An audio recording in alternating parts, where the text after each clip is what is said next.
అందరూ కమిట్మెంట్ ఇచ్చిన వాళ్ళు అంటారు. అది నేను ఎలా చెప్తాను, వాళ్ళకి తెలుస్తుంది అది. అడుగుతారైతే అడుగుతారని ఖచ్చితంగా చెప్తున్నాను కదా, అడుగుతారు, ఖచ్చితంగా అడుగుతారు, అడగకుండా ఎవ్వరు ఉండరు. ఓకే, సో కమిట్మెంట్స్ ఇవ్వకుంటే అక్కడికి స్టాప్. ఇక స్టాప్ అని ఏం లేదు, ఇచ్చే వాళ్ళని పెట్టుకుంటారు, ఇవ్వలేని వాళ్ళని పక్కకి నెడతారు. అలాంటి సందర్భాలు ఎదుర్కొన్నా అంటారు. ఉన్నాయి. సో ఒక ఉదాహరణకు షేర్ చేసుకోవచ్చు కదా ఒకటి. ఉదాహరణ అంటే పేర్లు వద్దులేండి, పేర్లు ఎందుకు, కానీ ఉన్నాయని చెప్తున్నాను కదా. నేను ఒక 20 మూవీస్ దగ్గర చేశాను ఇప్పటి వరకు, 20-25 చేశాను. బాగా నేను కొంచెం గుర్తింపు వచ్చింది మాత్రం where is the Venkatalakshmi, Srinivasa Kalyanam, ఇవన్నీ పెద్ద పెద్ద హీరోస్తోనే చేశాను. ధ్రువ చేశాను, చుట్టాల అబ్బాయి. అడుగుతూ ఉంటారు, అడిగే వాళ్ళు అడుగుతూ ఉంటారు, మనం నెట్టుకుంటూ రావటమే. ఇష్టం ఉంటే వెళ్ళటం, ఇష్టం లేకపోతే కామ్గా అవాయిడ్ చేసుకుంటూ రావటం. అలా చాలా మంది ఉన్నారు. సో ముఖ్యంగా ఈ ఇండస్ట్రీకి సంబంధించి తెలుగు వాళ్ళకి ఎక్కువ కనిపించారు. అవునండి, యాక్చువల్గా తెలుగు, మీరు మంచి క్వశ్చన్ అడిగారు. తెలుగు వాళ్ళని ఎందుకు అంటే, తెలుగు అమ్మాయిలకి కొంచెం సిగ్గు, బిడియం, కొంచెం అంటే ఇప్పుడు సపోజ్ మీరు ఎగ్జాంపుల్ చెప్తున్నాను మిమ్మల్ని, మీరు ఒక మంచి డైరెక్టర్ అనుకోండి, మీరు నన్ను అడగలేదు, మీకు ఇంత స్టాఫ్ అయ్యారు ఎవరైతే ఉన్నారు, ప్రియా ఏంటి మరి నాకు కొంచెం ఒప్పుకుంటావా, డిన్నర్ పెడతావా అంటే, అంటే డిన్నరు అన్నాడంటే వాడు అర్థం చేసేసుకోవడమే ఇంకా 100%. కో లాంగ్వేజ్ అది. అలాంటప్పుడు అంతవరకు వచ్చినాడు. ఇప్పుడు నేను అనుకోండి, మనం ఆంధ్రాలో పుట్టి, హైదరాబాద్, తెలంగాణ, ఆంధ్ర అదంతా కూడా మనకి తెలుగు కాబట్టి ఇక్కడ కల్చర్ వరకు అంటే కొంచెం సిగ్గుపడతాం.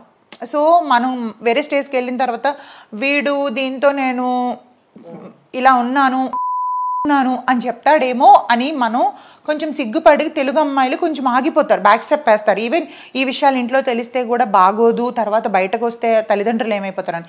ఈ నార్త్, ఈ బెంగళూరు, వీళ్ళు అయితే ఏమంటే వెచ్చలు పెడతాను.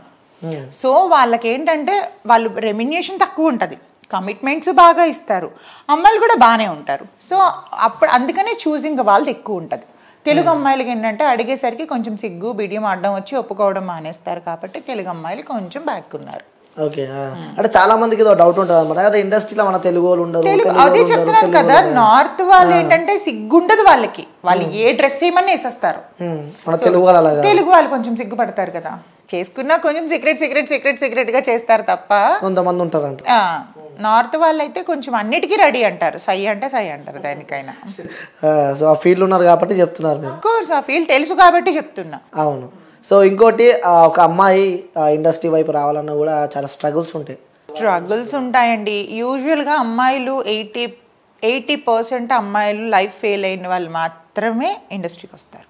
ఓకే, ఎందుకలా అంటే ఒకటి చూసింగ్ ఈజీ జాబ్, యాక్టింగ్ అనేది ఈజీ జాబ్. అది ఇంకొకటి ఏంటంటే మంచి మనకి బ్యాక్గ్రౌండ్ సపోర్ట్ ఉన్నదంటే ఒక స్టేజ్కి వెళ్ళొచ్చు. స్టేజ్కి వెళ్ళాలంటే కొంతమంది డబ్బులు సంపాదించుకోవడానికి ఇండస్ట్రీకి వస్తారు, కొంతమంది ఖాళీ ఫేమ్ కోసం వస్తారు. అంటే వాళ్ళని 10 మంది రిజిస్టర్ చేయాలి, 10 మందిలోకి ఒక గుంపులోకి వెళ్తానని గుర్తుపట్టాలి, అట్లా చేస్తారు కొంతమంది. కానీ ఇప్పుడు సోషల్ మీడియా వచ్చిన తర్వాత అందరికందరూ హీరోయిన్లు, అందరికందరూ హీరోలు అయిపోయారు. రీల్స్ చేసి ఒక 100K 200K దాటితే కథ. Yes, of course. So Instagram అంటే ఈ యాక్టింగ్ని మెయింటైన్ చేస్తున్నారు, అలాగే ఇట్లా మోడల్ అని చెప్పారు. ఇన్స్టాగ్రామ్లో కూడా బీభత్సంగా ఫాలోయింగ్, రీల్ పెడితే ఆ 2 మిలియన్ 3 మిలియన్ దాకా పోతుంది వ్యూస్. అయ్యో, మీరేవి రీల్ చూసాను నేను, మీరు ఇన్స్టా ఓపెన్ చేసి చూసాను నేను. ఏంటి ఆ రహస్యం ఏంటి మాది? అట్లా ఏం లేదండి, నాకు అవన్నీ ఆర్గానిక్ ఫాలోవర్స్, ఒక్క పెయిడ్ ఫాలోవర్ లేరు అందులో. ఓకే, నేను ఆల్మోస్ట్ మధ్యలో కొంచెం పర్సనల్ వర్క్ ఉండి ఒక 2-3 మంత్స్ మానేసా, రీల్స్ పోస్ట్లు ఏమి చేయలేదు, యాక్టివే లేదు అసలు ఇన్స్టాగ్రామ్లో. అప్పుడు మహా అంటే ఒక 2-3K తగ్గారు, మళ్ళీ అగైన్ ఒక 10K పెరిగారు. సో నేను డైలీ యాక్టివేషన్లో ఉంటే పెరుగుతారు, అవన్నీ organic followers. Okay, so promotions నుంచి ఎంత సంపాదిస్తుండవచ్చు? సో ఇన్స్టా ఇన్ఫ్లుయెన్సర్ అంటే ఫస్ట్ క్వశ్చన్ అది గుర్తుకొస్తుంది. ప్రమోషన్స్ బాగానే వస్తున్నాయి, దేవుడి దయ వల్ల, మీ దయ వల్ల బాగానే.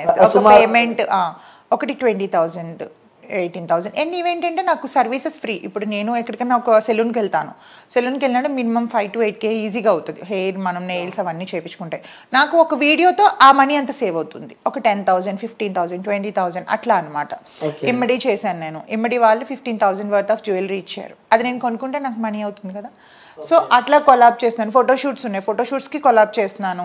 సో నాకు కొన్ని పేమెంట్స్ వేస్గా చేస్తున్నాను అనమాట. 20-15 మినిమం 15,000 అక్కడి నుంచి అబవ్ వస్తుంది అనమాట. స్టార్టింగ్ ఎంత తీసుకుంటారు ఒక promotion? Depends on 15,000, 10,000, minimum 10,000. Okay, అదెంత హార్డ్లీ ఒక 1.5 or 2 hours షూట్ ఉంటుంది, అంతే ఉంటుంది.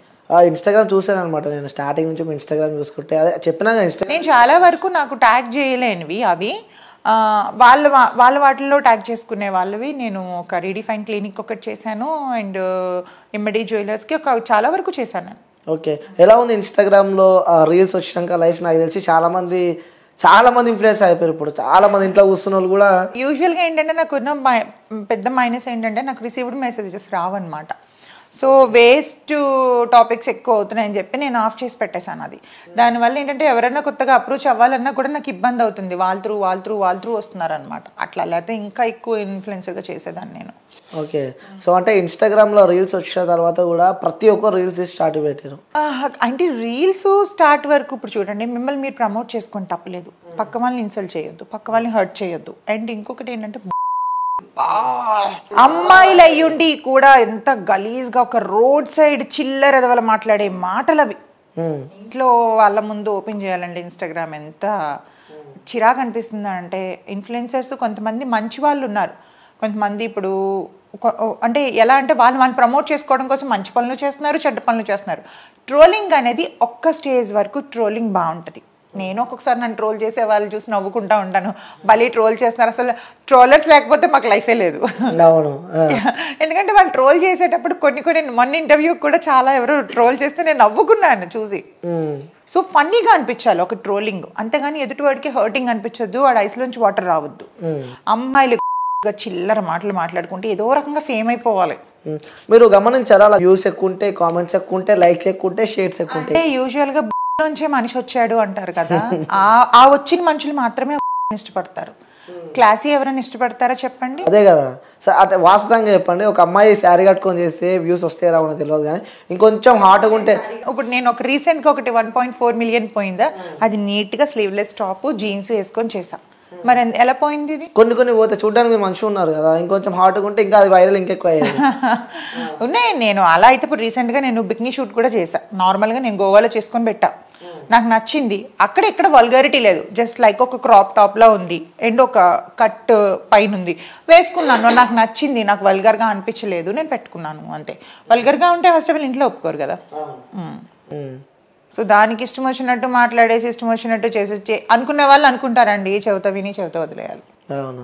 సో ఫ్యామిలీ సపోర్ట్ ఏ విధంగా ఉండే? ఇండస్ట్రీ వైపు వస్తున్నాం అంటే అందరు భయపడుతూ ఉంటారు. ఫస్ట్లో అన్నయ్య వద్దన్నాడు, మా అన్నయ్య నాకు అన్నీ. మా బ్రదర్ లేడు ఇప్పుడు. ఏమైనా హెల్త్ పాడైపోయింది, అదే ఇప్పుడు కాదు ఒక 8 years అవుతుందండి. సో తన సపోర్టు తర్వాత ఇప్పుడు నేనే పెద్ద ఇంటికి పెద్ద. ఎంతమంది ఉంటారు ఇంట్లో? మా ఫాదర్ ఉన్నారు, మా నీస్, మేమంతా ఫ్యామిలీ, ఉమ్మడి కుటుంబమే. ఓ సూపర్. ఎలా ఉంటుంది ఇంట్లో వాళ్ళతో? బాగుంటుందండి, నాకు ఫ్యామిలీ లైఫ్ అంటే చాలా ఇష్టం. ఓకే, ఎఫెక్షన్ ఎక్కువ మదర్తో ఎక్కువ ఉంటుందా? మదర్ లేరు, ఫాదర్ ఉన్నారు. ఆ ఫాదర్తో తక్కువ, నాకు ఇంట్లో మా అన్న పిల్లలతో వాళ్ళతో ఎక్కువ. ఓకే, సో మిస్ అవుతుంటారా మదర్ని? మిస్ అవుతానంటే చాలా ఇయర్స్ అవుతుంది కదా, కొంచెం ఒక్కొక్కసారి అనిపిస్తుంది ఉంటే బాగుంటుంది అన్ని చెప్పుకోవడానికి అని. సో నాన్నతో ఉంటా అంటారు?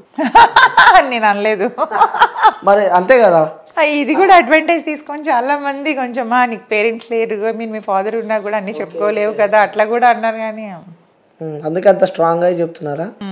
అర్థమవుతుంది. అదే ఫ్యామిలీకి నేనే హెడ్ కాబట్టి ఆటోమేటిక్ గా స్ట్రాంగ్ ఉంటారు. మనం మీద ఎవరైతే డిపెండేషన్ ఉంటుందో, అంటే ఇంటికి మనం పెద్దగా ఉండి పెద్ద దిక్కుగా చూసుకునేటప్పుడు ఇట్లాంటి వాటిపైకి మనసు పోదు.